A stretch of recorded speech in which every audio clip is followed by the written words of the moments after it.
Assalamualaikum warahmatullahi wabarakatuh. Salam sejahtera bagi kita semua.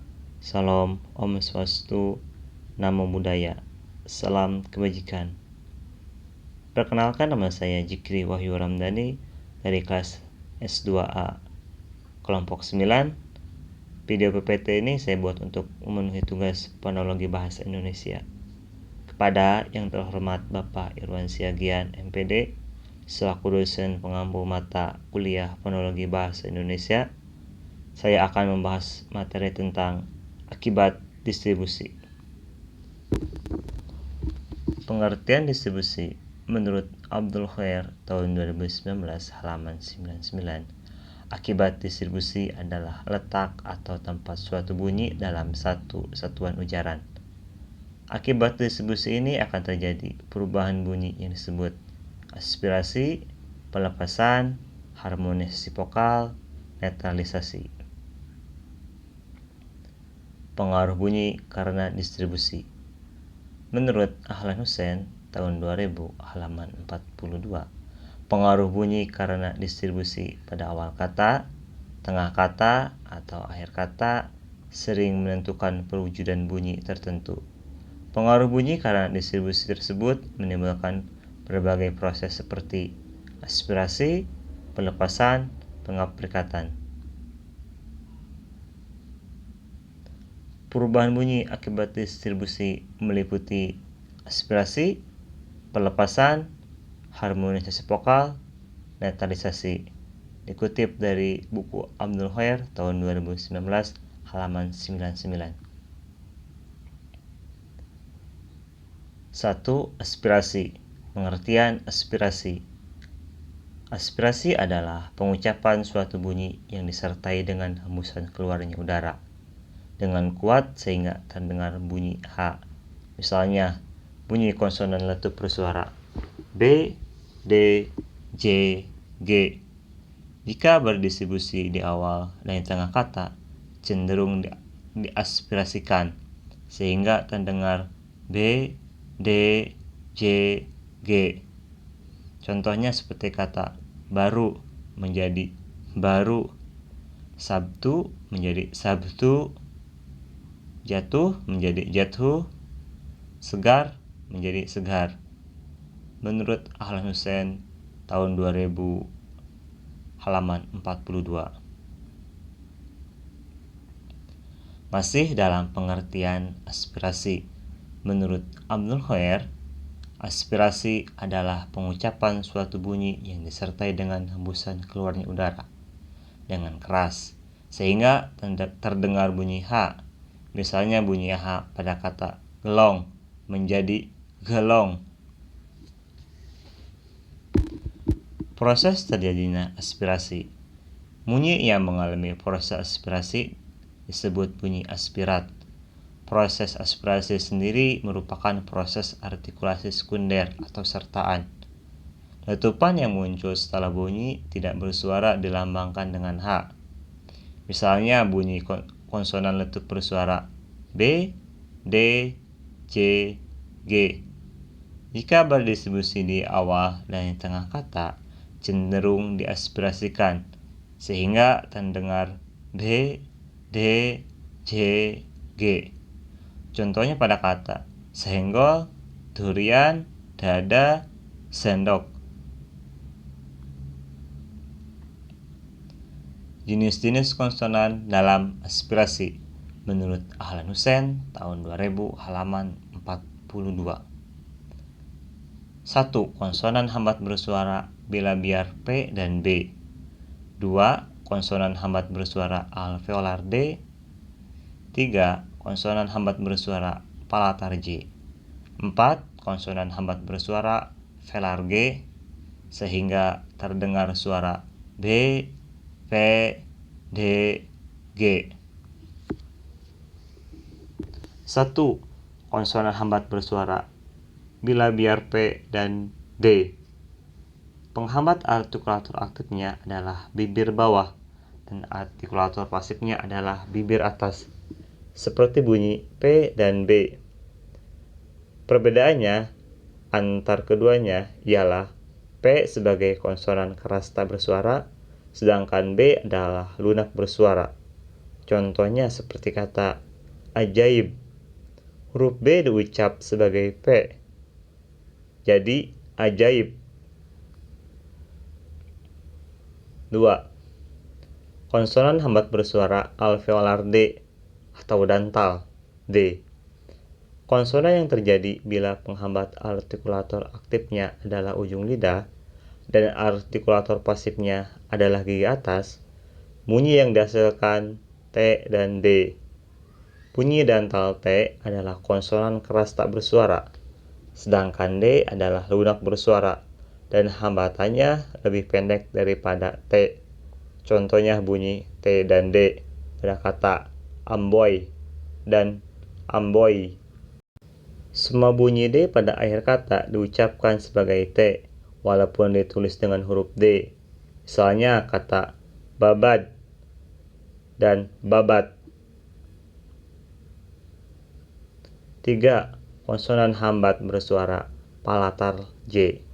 Konsonan yang terjadi bila artikulatornya adalah tengah lidah dan artikulator pasifnya langit-langit keras, bunyi yang dihasilkan adalah C dan J. Perbedaan antara bunyi C dengan J adalah C sebagai konsonan keras tak bersuara, contohnya seperti cabang dan juang. 4. Konsonan hambat bersuara pelar G. Konsonan yang terjadi bila artikulator aktifnya adalah pangkal lidah dan artikulator pasifnya langit-langit lunak, bunyi yang dihasilkan adalah K dan G. Perbedaan antara K dengan G adalah K sebagai konsonan keras tak bersuara, sedangkan G ialah konsonan lunak bersuara. Contohnya pada bunyi K dan G, kuku dan gula. 2. Pengertian pelepasan dikutip dari buku Abdul Hoer tahun 2000 halaman 100. Pelepasan adalah pengucapan bunyi hambat letup tanpa hambatan atau letupan, lalu dengan serentak bunyi selanjutnya diucapkan. Jadi hambat atau letupan itu dilepaskan atau dibebaskan. Misalnya bunyi P dan bunyi hambat letup bersuara. Tetapi bunyi P pada kata titip dan tutup dilafalkan tanpa hambat letup. Masih dalam pengertian pelepasan.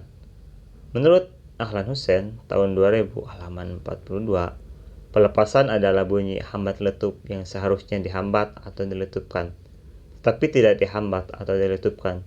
Kemudian dengan serentak bunyi berikutnya diucapkan. Hambatan atau letupan itu dilepaskan atau dibebaskan. Contohnya pada kata tempat dan tutup, sehingga dilafalkan tanpa hambat letup. Jenis-jenis pelepasan menurut Ahlan Hussein tahun 2000 halaman 42. 1. Napas tajam. 2. Napas nasal. 3. Napas sampingan. 4. Pengaprikatan. 1. Pengertian lepas tajam. Lepas tajam atau lepas penuh adalah pelepasan alat-alat artikulasi dari titik artikulasinya yang terjadi secara tajam atau secara penuh. Misalnya, suatu hambat bunyi hambat letup dalam bahasa Indonesia. Jika berada pada pengunci kata, proses peletupannya dilepaskan atau dihilangkan. Bunyi lepas ditandai dengan titik-titik di atas bunyi yang dilepaskan, seperti kata mantap. 2. Pengertian lepas nasal. Lepas nasal ialah suatu pelepasan yang terjadi karena adanya bunyi nasal di depannya. Misalnya, suatu bunyi hambat letup dalam bahasa Indonesia, letupannya dilepaskan melalui keluarnya udara lewat rongga hidung. Jika bunyi letup itu berdistribusi sebelum bunyi nasal yang homorgan, lepas nasal ditandai dengan titik-titik N. Di atas, sampingkan bunyi yang dilepaskan. Misalnya pada kata tetap maju. Proses terjadinya lepas nasal. Pelepasan yang terjadi ketika letupannya melalui keluarnya udara lewat rongga hidung. Jika bunyi letup itu berdistribusi sebelum bunyi nasal, lepas nasal ditandai dengan N di atas sampingkan bunyi yang dilepaskan. Misalnya, PN atau P lepas nasal N pada kata tutup meja dan tempat duduk. 3. Pengertian lepas sampingan. Lepas sampingan ialah suatu pelepasan yang terjadi karena adanya bunyi sampingan di depannya. Suatu bunyi hambat letup dalam bahasa Indonesia. Letupannya dapat dilepaskan secara sampingan jika konsonan letup tersebut berdistribusi sebelum bunyi sampingan. Misalnya, dalam kata cukup luas. Proses terjadinya lepas sampingan terjadinya ketika letupannya dilepaskan secara sampingan. Jika konsonan letup tersebut berdistribusi sebelum bunyi sampingan L, lepas sampingan ditandai dengan titik-titik L di atas samping kanan dari bunyi yang dilepas sampingkan. Misalnya, TL atau T, lepas sampingan. Contohnya seperti kata cepat lupa dan cukup lama. Pengertian pengaprikatan. Pengaprikatan atau paduanisasi terjadi jika bunyi letup hambat yang seharusnya dihambat dan diletupkan dan tidak dilakukan, melainkan setelah hambatan dilepaskan secara bergeser dan pelan-pelan. Contohnya seperti kata lambat menjadi lambat atau lembut menjadi lembut. Masih dalam pengertian pengaprikatan, menurut Abdul Hoer tahun 2019 halaman 100, pengaprikatan adalah menghilangkan letupan pada bunyi hambat letup. Dalam hal ini, setelah hambat letup dilepaskan, lalu bunyi digeser secara perlahan. Contohnya seperti kata loncat dan manjat, dilafalkan menjadi loncat, manjat. Proses terjadinya pengaprikatan. Hambat letup dilepaskan lalu bunyi digeser secara perlahan-lahan. Jadi, artikulasinya bukan hambat letup, melainkan hambat geser. Misalnya bunyi T pada kata trompet menjadi trompet, tomat menjadi tomat, badut menjadi badut. 3. Harmonisasi vokal. Menurut Abdul Hoer tahun 2000 halaman 100, harmonisasi vokal adalah penyamaan vokal pada silabil pertama terbuka dengan vokal pada silabil kedua yang tertutup. Misalnya pada kata toke, onde-onde, dan ronde. Vokal E dilafalkan sebagai bunyi E. Harmonisasi vokal karena distribusi E. Pada kata ceret, kornet, dan kontet diucapkan sebagai bunyi E. Namun pada kata betet, bebek, ketek, bebel, tarik dilafalkan sebagai betet, bebek, ketek, bebel. Jadi meskipun pada silabil terbuka bunyi E, itu dilafalkan sebagai E juga. Hal ini terjadi karena pengaruh atau dari distribusi E yang terdapat pada silabil kedua yang tertutup. Peristiwa ini yang disebut dengan istilah harmonisasi vokal. Dikutip dari buku Abdul Hoer tahun 2000 halaman 100. Jenis-jenis silabil pada harmonisasi vokal. Menurut Harimurti Krida Laksana tahun 2008 halaman 67. Terbagi menjadi 2. A. Harmonisasi vokal pada silabil pertama pada fonem I. B. Harmonisasi vokal pada silabil kedua fonem E dan A. A. Harmonisasi vokal pada silabil pertama fonem I. Fonem I mempunyai 2 macam realisasi, yaitu pertama, direalisasikan sebagai bunyi I apabila berada pada silabil terbuka atau silabil tak berkoda. contohnya pada kata kincir dan sepi. Kedua direalisasikan sebagai bunyi I apabila berada pada silabel tertutup atau silabel berkodak seperti pada kata sedikit dan bibir. B. Harmonisasi vokal pada silabel kedua fonem E dan A. Fonem E mempunyai dua macam realisasi. Pertama, direalisasikan sebagai bunyi E apabila berada pada silabel terbuka seperti kata sate dan berabe. Kedua, direalisasikan sebagai bunyi E apabila pada silabel tertutup, contohnya pada kata monyet dan ember. Fonem A secara umum, fonem A direalisasikan sebagai bunyi A baik pada posisi awal kata, tengah kata, maupun akhir kata. Contohnya seperti kata ada, padat, dan 5.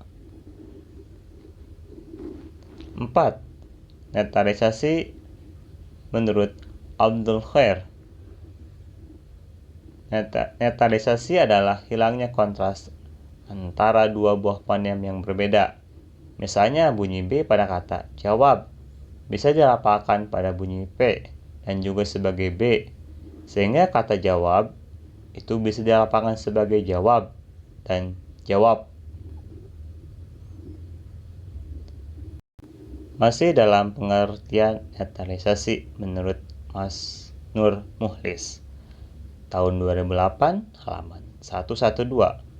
Netralisasi adalah bunyi fonemis sebagai akibat pengaruh lingkungan.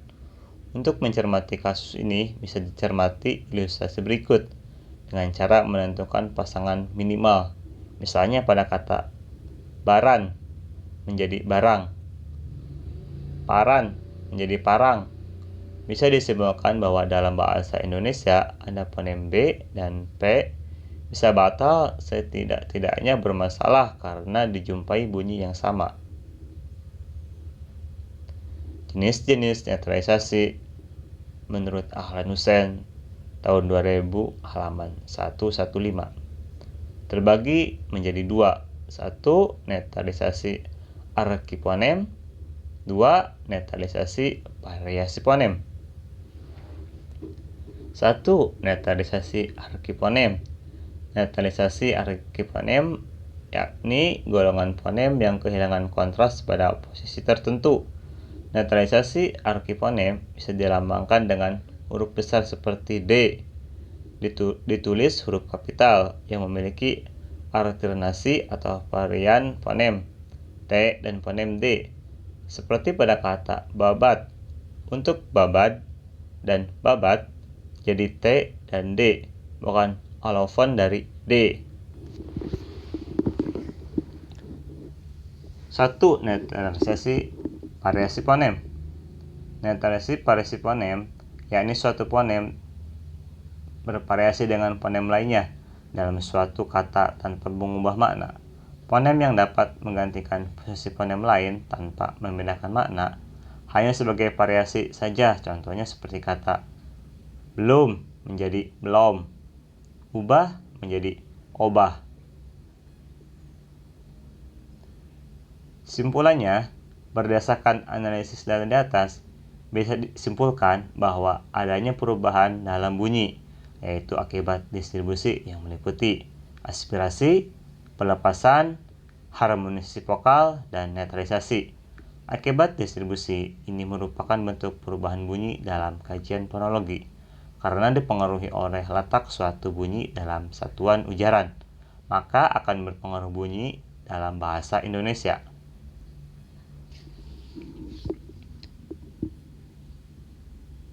Sekian pemaparan materi akibat distribusi dari saya. Kurang lebihnya mohon maaf. Wassalamualaikum warahmatullahi wabarakatuh.